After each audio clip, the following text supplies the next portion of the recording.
मृत्यु एक अटल सत्य है। हरे कृष्णा। आप सभी का स्वागत है 108 दिन 108 श्रीमद् भगवद गीता श्लोक चैलेंज के 10वें दिन में।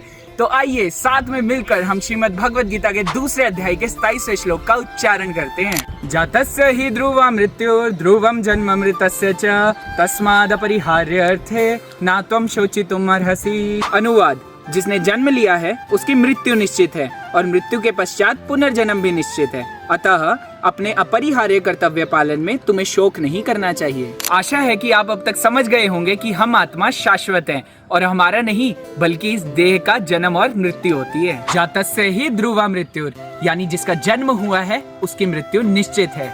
प्रायः लोग इतना ही जानते हैं कि इस शरीर का अंत निश्चित है, तो मृत्यु से पहले जितना भोग कर सकते हैं कर लो। लेकिन वो लोग इस श्लोक की अगली पंक्ति नहीं जानते।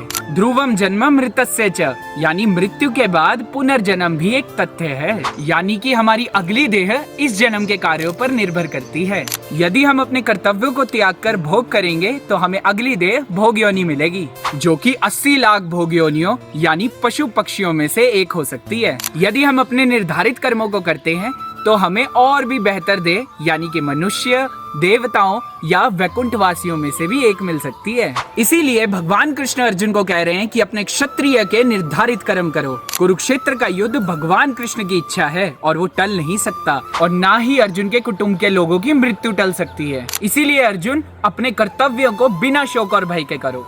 अब आपने श्रीमद् भगवद गीता से इस श्लोक का तात्पर्य को पढ़ना है और इस प्रश्न का उत्तर देना है कि युद्ध का कर्तव्य ना करने से अर्जुन की क्या गति होगी। चैलेंज में भाग लेने के लिए इस प्रश्न का उत्तर कमेंट सेक्शन में अपने नाम के साथ कमेंट करें। मिलते हैं अगली वीडियो में, तब तक के लिए हरे कृष्णा। भगवत वाणी भगवद गीता की जय। शील प्रभुपाद की जय।